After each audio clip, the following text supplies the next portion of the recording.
Assalamualaikum warahmatullahi wabarakatuh.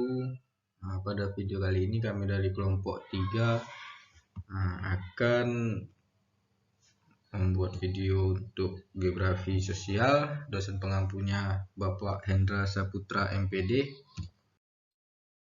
tentang geografi pariwisata. Dengan saya sendiri Muhammad Ezlan, dengan anggota saya Sarfina Nur Aulia dan Sofia Amalia. Analisis SWOT. Analisis SWOT adalah analisis atas komponen-komponen di dalam objek analisa yang meliputi kekuatan, strength, kelemahan, weakness, peluang, opportunity, dan ancaman, threat. Analisis SWOT merupakan bagian dari proses perencanaan.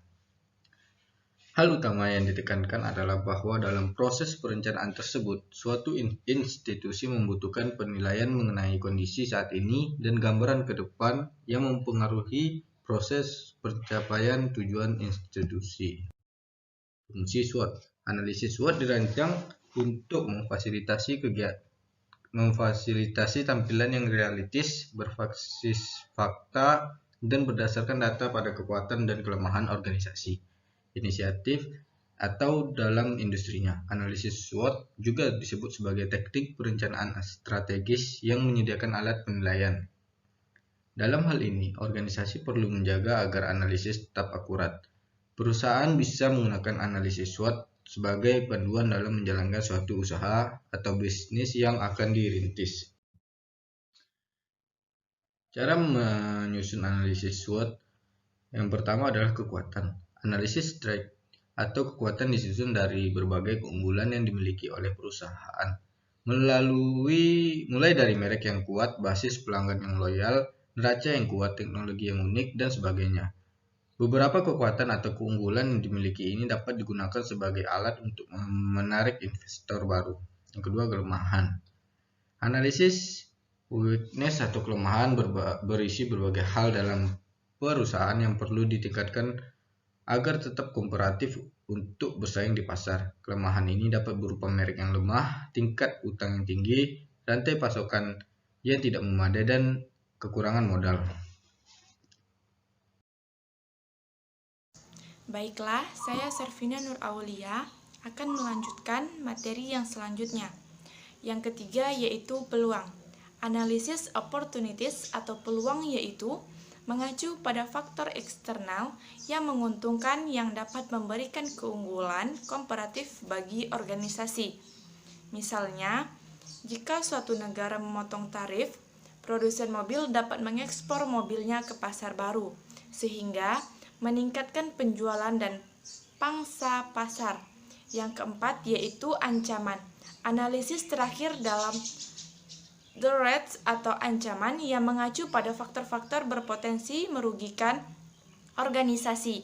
Misalnya, kekeringan merupakan ancaman bagi perusahaan penghasil gandum karena dapat merusak atau mengurangi hasil panen. Ancaman umum lainnya termasuk hal-hal seperti kenaikan biaya bahan, meningkatnya persaingan, pasokan tenaga kerja yang ketat, dan seterusnya. Materi yang selanjutnya yaitu panduan menyusun analisis SWOT. Yang pertama yaitu ada internal. Data internal merupakan segala sesuatu yang ada atau terjadi di dalam perusahaan, berfungsi sebagai sumber informasi yang bagus untuk kategori kekuatan dan kelemahan dari analisis SWOT. Contoh faktor internal termasuk keuangan dan sumber daya manusia, aset berwujud dan tidak berwujud, dan efisiensi operasional. Berikut beberapa pertanyaan yang bisa menjadi panduan dalam menentukan kekuatan dan kelemahan. Kekuatan: apa yang bisa dilakukan perusahaan dengan baik? Apa aset terkuat perusahaan? Apa pencela perusahaan? Apa ini produk perusahaan yang berkinerja paling rendah? Yang kedua yaitu eksternal. Data eksternal merupakan segala sesuatu yang ada atau terjadi di luar perusahaan. Sama pentingnya dengan kesuksesan perusahaan seperti faktor internal. Pengaruh eksternal seperti kebijakan moneter, perubahan pasar, dan akses ke pemasok, adalah kategori yang dapat ditarik untuk membuat daftar peluang dan kelemahan. Berikut beberapa pertanyaan yang bisa menjadi panduan dalam menentukan peluang dan ancaman. Peluang. Tren apa yang terbukti di pasar? Demokrasi apa yang tidak menjadi target perusahaan? Ancamannya, berapa banyak pesaing yang ada dan berapa pangsa pasar mereka? Apakah ada peraturan baru yang berpotensi membahayakan operasi atau produk perusahaan? Perencanaan peristiwa melalui analisis SWOT.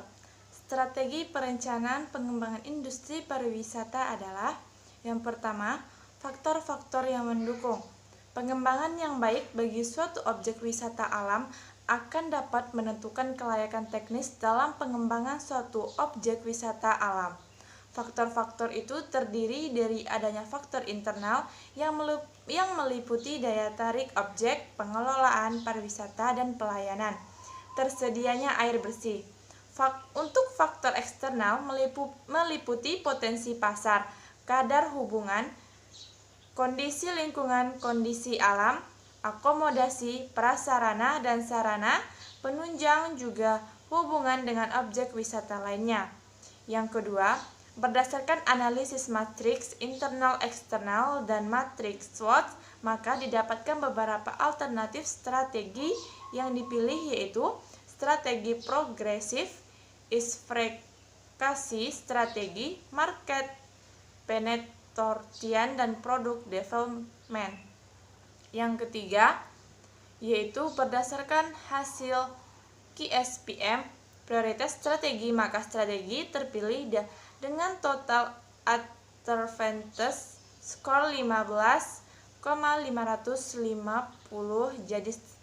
Jadi strategi yang harus digunakan adalah strategi pengembangan produk yang merupakan strategi meningkatkan pengembangan produk pariwisata Kecamatan Lai Timur Selatan untuk memanfaatkan semua potensi yang dimiliki. Yang keempat, untuk mengembangkan kawasan Kecamatan Lai Timur Selatan dengan menggunakan strategi pengembangan produk, maka akan diperoleh atau dilakukan program-program sebagai berikut. A. Peluasan akses dan peningkatan kualitas pariwisata melalui kegiatan pendataan potensi pariwisata yang dimiliki, pengembangan potensi wisata, peningkatan potensi pariwisata, peningkatan infrastruktur, peningkatan kualitas SDM, peningkatan penguatan sistem manajemen. Selanjutnya, perencanaan pariwisata melalui analisis AMDAL. AMDAL atau analisis dampak lingkungan adalah proses di dalam studi atau ilmu formal untuk dapat memperkirakan dampak dari lingkungan atau rencana kegiatan atau aktivitas dari proyek dengan bertujuan untuk memastikan adanya suatu masalah dampak lingkungan yang dianalisis di dalam tahap perencanaan serta juga perancangan proyek, ialah sebagai pertimbangan bagi pembuatan keputusan. AMDAL adalah suatu analisis yang melingkupi berbagai macam faktor seperti fisik, kimia, sosial, ekonomi, biologi, dan sosial budaya.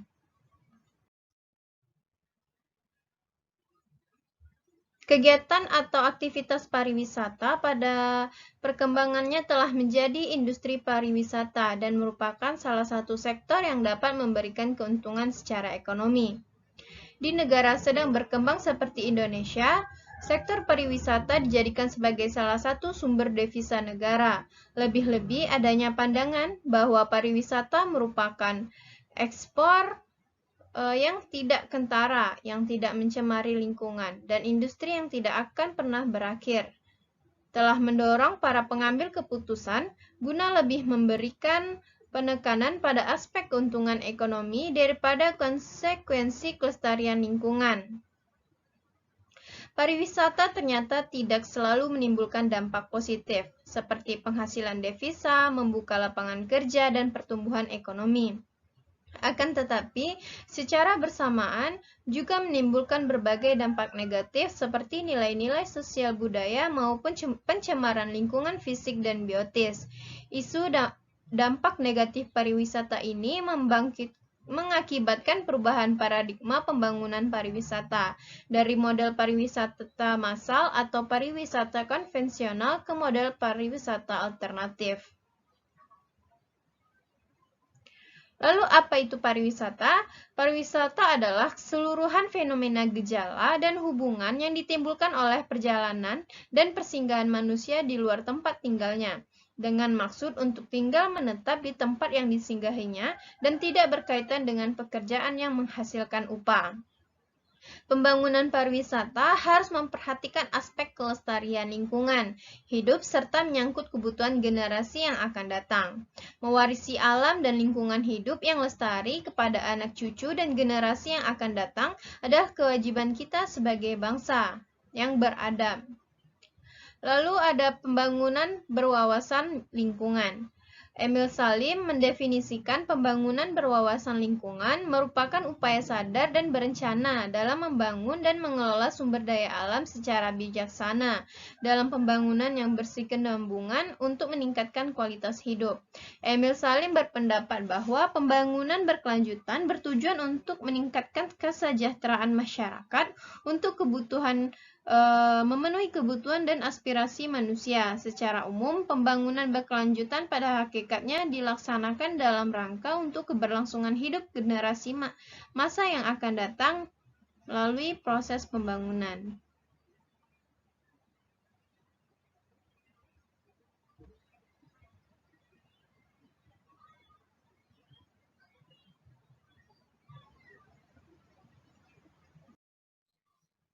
Nyusun AMDAL kawasan pariwisata.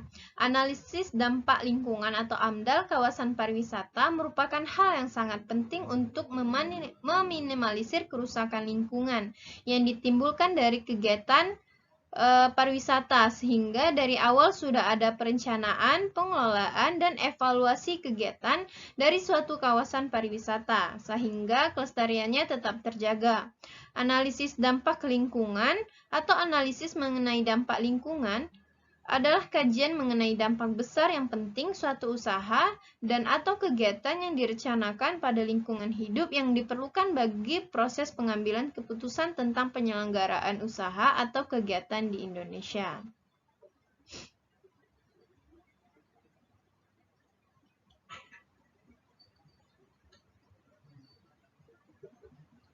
Ini dibuat saat perencanaan atau proyek yang diperkirakan akan memberikan pengaruh terhadap lingkungan hidup sekitarnya.